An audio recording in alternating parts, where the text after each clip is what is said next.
আগামী 7 দিনের মধ্যে স্কুল সার্ভিস কমিশনকে স্টুডেন্টদের অযোগ্যদের তালিকা প্রকাশের নির্দেশ দিল সুপ্রিম কোর্ট। বিচারপতি সঞ্জয় কুমার এবং বিচারপতি সতীশ চন্দ্র শর্মার বেঞ্চ এদিন জানিয়েছে আগামী 7ই সেপ্টেম্বর পরীক্ষার দিনক্ষণ পাল্টানো হবে না, নির্দিষ্ট দিনেই পরীক্ষা হবে। পাশাপাশি আদালত রাজ্য কেন এখনো অযোগ্যদের তালিকা প্রকাশ করেনি, রাজ্যের আইনজীবী কল্যাণ ব্যানার্জিকে সেই প্রশ্নও করে।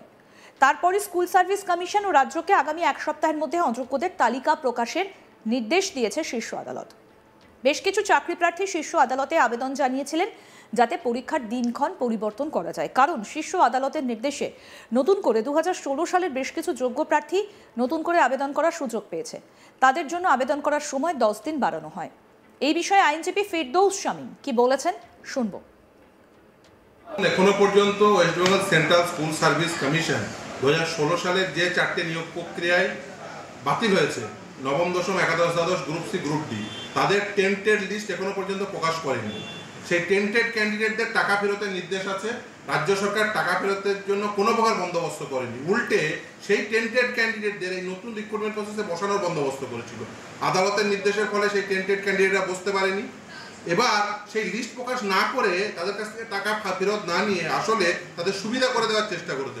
আজকে মহামান্য সুপ্রিম কোর্ট একেবারে নির্দিষ্টভাবে ক্যাটাগরিক্যালি বলেছে যে এই টেন্টেড লিস্ট 7 দিনের মধ্যে West Bengal central school service কমিশনের ওয়েবসাইটে প্রকাশ করতে হবে। তারা এখনো পর্যন্ত প্রকাশ করেনি একটাই কারণে, তারা আসলে এই টেন্টেড ক্যান্ডিডেটদের কোনোভাবে সাপোর্ট দেওয়ার চেষ্টা করেছে। প্রথমে তাদের পরীক্ষায় বসানোর চেষ্টা করেছে।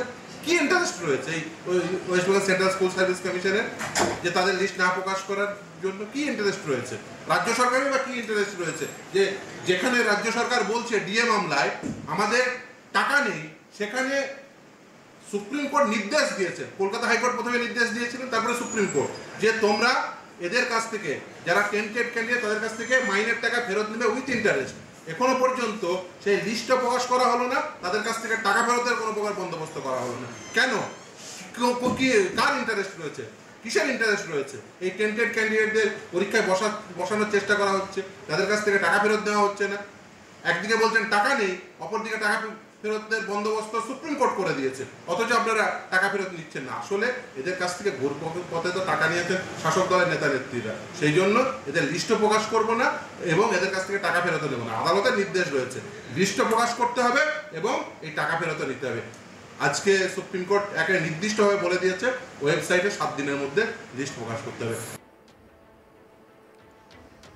এই বিষয়ে সুমন বিশ্বাস নামে একজন বলছেন, এসএসসির চেয়ারম্যান এবং রাজ্যের মুখ্যমন্ত্রীর সঙ্গে আমরা আলোচনায় বসতে চাই। যে পরীক্ষার আয়োজন করা হয়েছে তার 3 মাস পিছিয়ে দিতে হবে। আগামী 1 সেপ্টেম্বর এসএসসি অভিযানের ডাক দিয়েছি। কি বলছেন তিনি শুনবো। কর্মীদের আজ ভয়াবহ অবস্থা। আগামী 1 সেপ্টেম্বর আমরা এসএসসি অভিযান রেখেছি। এসএসসির মাননীয় চেয়ারম্যান সিদ্ধার্থ মজুমদার এবং রাজ্যের মাননীয় মুখ্যমন্ত্রীর সাথে আমরা আলোচনা চাই। যে পরীক্ষা আয়োজন করেছেন সেটাকে 3 মাস পিছিয়ে দিতে হবে। কেন দিতে হবে?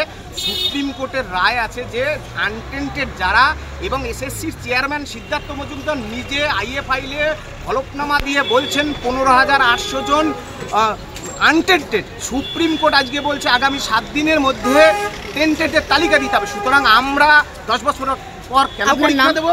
সেজন্য আমরা এসএসসির অভিযান ডেকেছি আগামী 1 সেপ্টেম্বর। ব্যাস এইটুকুই।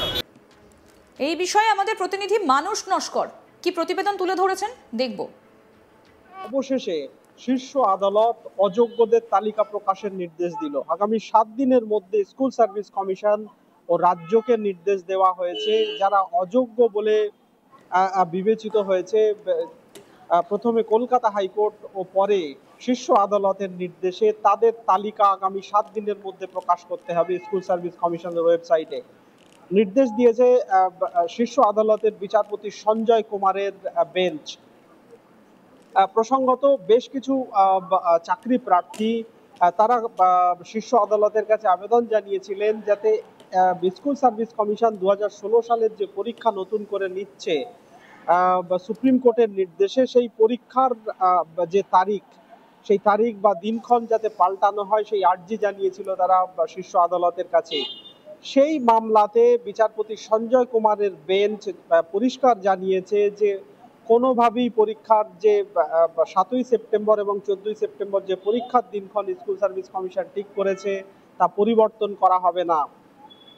তবে স্কুল সার্ভিস কমিশনের আইনজীবী বা যিনি ছিলেন তাকে আজকে পরিষ্কার নির্দেশে জানিয়েছে সুপ্রিম কোর্ট যে 7 দিনের মধ্যে যারা অযোগ্য বলে বিবেচিত হয়েছে তাদের তালিকা প্রকাশ করতে হবে স্কুল সার্ভিস কমিশনকে। যদিও যারা যোগ্য চাকরি প্রার্থী যাদের 45 থেকে 50% মধ্যে নম্বর ছিল, তাদের বক্তব্য ছিল যে তাদের আর্জিতে বা তাদের আবেদনে সাড়া দিয়ে শীর্ষ আদালত কয়েকদিন আগেই নির্দেশ দিয়েছিল তারা আবেদন করতে পারবে এই নতুন পরীক্ষা, এবং তার জন্য স্কুল সার্ভিস কমিশনকে নির্দেশ দেওয়া হয়েছিল 10 দিন যাতে সময় দেওয়া হয় তাদের, যাতে তাদের আবেদন গ্রহণ করা হয় বা তারা যাতে আবেদনপত্র দাখিল করতে পারে।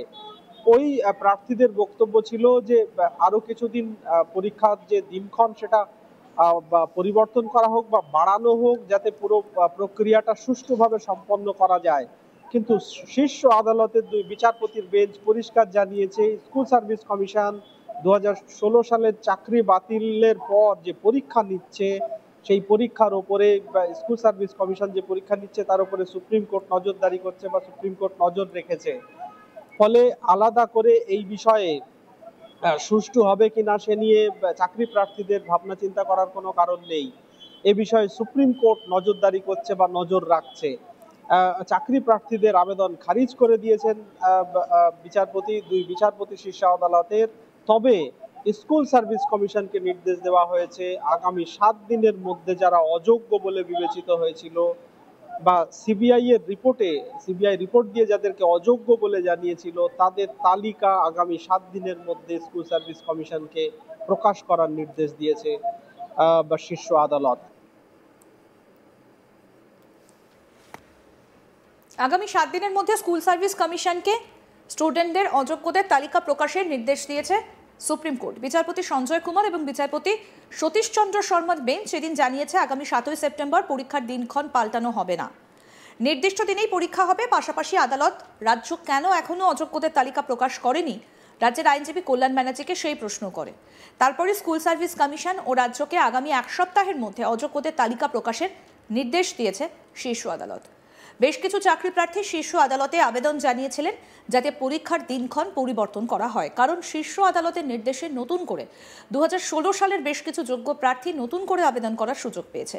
তাদের জন্য আবেদন করার সময় 10 দিন বাড়ানো হয়েছে।